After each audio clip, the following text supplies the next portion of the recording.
ಸ್ನೇಹಿತರೆ ನಮಸ್ಕಾರ. SR ಮತ್ತೊಂದು ವಿಡಿಯೋಗೆ ಸ್ವಾಗತ ಸುಸ್ವಾಗತ ಅಂತ ಹೇಳ್ತಾ, ಸ್ನೇಹಿತರೆ ಇವತ್ತಿನ ಬಡದಲ್ಲಿ ಗೃಹ ಜ್ಯೋತಿ ಯೋಜನೆಯಿಂದ ಡಿ ಲಿಂಕ್ ಆಗಿ ಅರ್ಜಿನ ಯಾವ ರೀತಿ ಸಲ್ಲಿಸಬೇಕು, ಹೇಗೆ ಸಲ್ಲಿಸಬೇಕು ಅಂತ ಈ ಒಂದು ವಿಡಿಯೋದಲ್ಲಿ ತಿಳಿಸ್ಕೊಡ್ತೀನಿ. ಸ್ನೇಹಿತರೆ ಈಗಾಗಲೇ ಗೃಹ ಜ್ಯೋತಿಯ ಅರ್ಜಿ ಎಲ್ಲರೂ ಕೂಡ ಸಲ್ಲಿಸಿರ್ತಾರೆ. ಯಾರ ಮನೆಯಲ್ಲಿ ಮೀಟರ್ ಇರುತ್ತೆ ಅವರು ಎಲ್ಲರೂ ಕೂಡ ಕಡಿಮೆ 200 ಯೂನಿಟ್ಗಿಂತ ಕಡಿಮೆ ಇರೋರಿಗೆ ಏನಾಗುತ್ತೆ ಗೃಹ ಜ್ಯೋತಿಯ ಲಾಭನ ಪಡ್ಕೊಳ್ಬೇಕಂತ ಹೇಳ್ಬೋದು. ಹಾಗಿದ್ರೆ ಸ್ನೇಹಿತರೆ ಗೃಹ ಜ್ಯೋತಿಯ ಡಿ ಲಿಂಕ್ ಅಂದ್ರೆ ಏನು? ಇದಕ್ಕಿಂತ ಮುಂಚೆ ನಾವು ಗೃಹ ಜ್ಯೋತಿ ಅರ್ಜಿನ ಸಲ್ಲಿಸಿದ್ದು, ನಂತರ 200 ಯೂನಿಟ್ಗಿಂತ ಕಡಿಮೆ ಬಂದ್ರೆ ನಮಗೆ ಏನಾಗುತ್ತೆ ಯಾವುದೇ ರೀತಿ ಬಿಲ್ ಬರಲ್ಲ ಅಂತ ನಾವು ಗೃಹ ಜ್ಯೋತಿಗಾಗಿ ಅರ್ಜಿನ ಸಲ್ಲಿಸಿದ್ವಿ. ನಂತರ ಈಗ ಗೃಹ ಜ್ಯೋತಿ ಯೋಜನೆಯಿಂದ ಡಿ ಲಿಂಕ್ ಗಾಗಿ ಅರ್ಜಿವನ್ನ ಏನ್ ಮಾಡಿದ್ದಾರೆ ಕರೆದಿದ್ದಾರೆ ಅಂತ ಹೇಳ್ಬೋದು. ಹಾಗಿದ್ರೆ ಈ ಡಿ ಲಿಂಕ್ ಅರ್ಜಿ ಯಾರಿಗಾಗಿ? ಹಾಗಿದ್ರೆ ಸ್ನೇಹಿತರೆ ಇಲ್ಲಿ ಸ್ಪಷ್ಟ ಮಾಹಿತಿಯನ್ನು ಕೊಡೋಕ್ಕಿಂತ ಮುಂಚೆ ನೀವು ನಮ್ಮ SR ಯೂಟ್ಯೂಬ್ ಚಾನಲ್ನ ಇನ್ನೂ ಕೂಡ ಸಬ್ಸ್ಕ್ರೈಬ್ ಮಾಡ್ಕೊಂಡಿಲ್ಲ ಅಂದರೆ ಸಬ್ಸ್ಕ್ರೈಬ್ ಮಾಡ್ಕೊಳ್ಳಿ. ಪಕ್ಕದಲ್ಲಿರೋ ಬೆಲ್ ಐಕನ್ನ ಪ್ರೆಸ್ ಮಾಡೋದ್ರಿಂದ ನಾವು ಹಾಕೋ ಅಪ್ಡೇಟ್ ನ್ಯೂಸ್ಗಳು ಏನಾಗುತ್ತೆ, ಪ್ರತಿಯೊಂದು ಹೊಸ ವಿಷಯಗಳ ಬಗ್ಗೆ ಮಾಹಿತಿನ ಕೊಡ್ತಿರ್ತೀವಿ. ಆ ಎಲ್ಲ ವಿಡಿಯೋಗಳ ಮಾಹಿತಿ ನಿಮಗೆ ಬೇಕಂದ್ರೆ ಪಕ್ಕದಲ್ಲಿರೋ ಬೆಲ್ ಐಕನ್ನ ಪ್ರೆಸ್ ಮಾಡೋದ್ರಿಂದ ನಿಮ್ಮ ಯೂಟ್ಯೂಬ್ ಆ್ಯಪ್ನಲ್ಲಿ ಈ ರೀತಿ ನೋಟಿಫಿಕೇಶನ್ಗಳು ಬರ್ತಾ ಇರುತ್ತೆ. ಈ ರೀತಿ ನೋಟಿಫಿಕೇಶನ್ ಬಂದರೆ ಜಸ್ಟ್ ಅದ್ರ ಮೇಲೆ ಕ್ಲಿಕ್ ಮಾಡಿದ್ರೆ ನಮ್ಮ ವಿಡಿಯೋಗಳು ನೀವು ನೋಡ್ಬೋದು.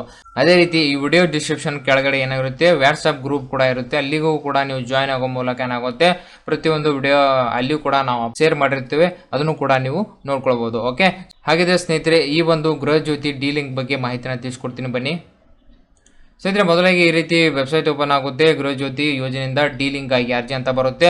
ಸ್ನೇಹಿತರೆ ಇದು ಯಾರಿಗಾಗಿ ಅಂದ್ರೆ ಬಾಡಿಗೆ ಮನೆಯಲ್ಲಿ ಇರುವಂತ ಅವರು ಅರ್ಜಿನ ಸಲ್ಲಿಸಿದರೆ ಏನಾಗಿರುತ್ತೆ, ಆ ಬಾಡಿಗೆ ಮನೆಯನ್ನು ಓನರ್ ಏನಾಗಿರುತ್ತೆ ಆ ಮೀಟರ್ ಅಕೌಂಟ್ ನಂಬರ್ ಅಂದ್ರೆ ಅಕೌಂಟ್ ID ನಂಬರ್ ಇರುತ್ತೆ. ಆ ID ಮೂಲಕ ಏನಾಗಿರುತ್ತೆ ಅವರು ಬಾಡಿಗೆದಾರರು ಅರ್ಜಿನ ಹಾಕಿರುತ್ತಾರೆ.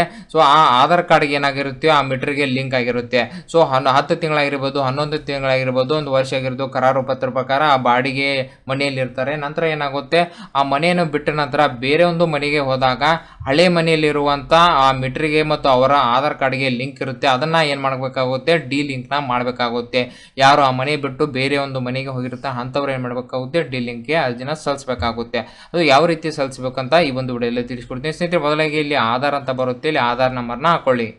ಆಧಾರ್ ನಂಬರ್ ಹಾಕಿದ ನಂತರ ಗೆಟ್ ಡೀಟೇಲ್ಸ್ ಮೇಲೆ ಕ್ಲಿಕ್ ಮಾಡಿದಾಗ ಏನಾಗುತ್ತೆ ಸ್ವಲ್ಪ ಟೈಮ್ ತೆಗೆದುಕೊಳ್ಳುತ್ತೆ. ಈ ರೀತಿ ಈ KYC ಸೇವೆ ಮತ್ತೆ ಇಲ್ಲಿ ಆಧಾರ್ ಕಾರ್ಡ್ ನಂಬರ್ನ ಹಾಕೊಳ್ಳಿ. ಸ್ನೇಹಿತರೆ ಆಧಾರ್ ಕಾರ್ಡ್ ನಂಬರ್ ಹಾಕಿದ ನಂತರ ಇಲ್ಲಿ ನನ್ನ ಆಧಾರ್ ಮಾಹಿತಿ ಕ್ಲಿಕ್ ಮಾಡಿ, ನಂತರ OTP ಇರುತ್ತೆ, OTP ಮೇಲೆ ಕ್ಲಿಕ್ ಮಾಡಿ.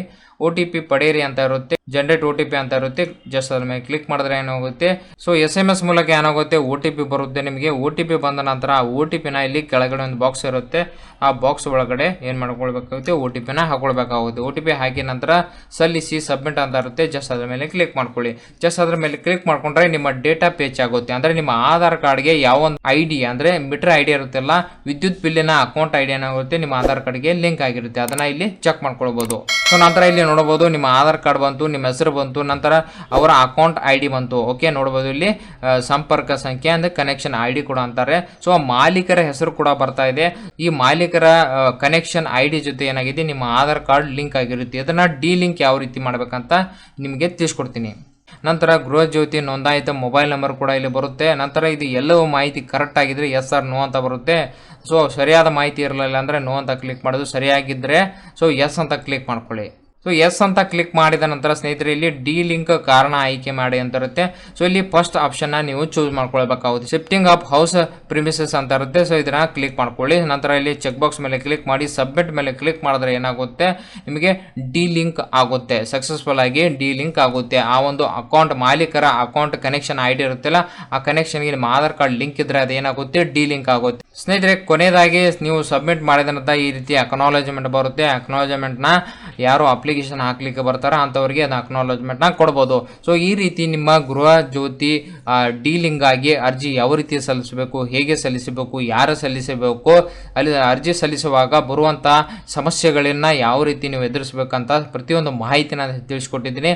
ಅದರ ಜೊತೆಗೆ ಯಾವ ರೀತಿ ಅಕ್ನಾಲಜ್ಮೆಂಟ್ ತೆಗೆದುಕೊಳ್ಬೇಕು ಅದ್ರ ಬಗ್ಗೆ ಕೂಡ ಮಾಹಿತಿ ಕೊಟ್ಟಿದ್ದೀನಿ. ಈ ಒಂದು ವಿಡಿಯೋ ನಿಮಗೆ ಇಷ್ಟವಾಗಿದ್ರೆ ಲೈಕ್ ಮಾಡಿ, ಸಬ್ಸ್ಕ್ರೈಬ್ ಮಾಡಿ, ತಪ್ಪದೇ ತಮ್ಮ ಬಂಧು ಮಿತ್ರರಿಗೆ ಶೇರ್ ಮಾಡಿ ಅಂತ ಅಲ್ಲಿವರೆಗೆ ಮತ್ತೊಂದು ವಿಡಿಯೋ ಜೊತೆ ಬರ್ತೀನಿ. ಜೈ ಹಿಂದ್, ಜೈ ಕರ್ನಾಟಕ.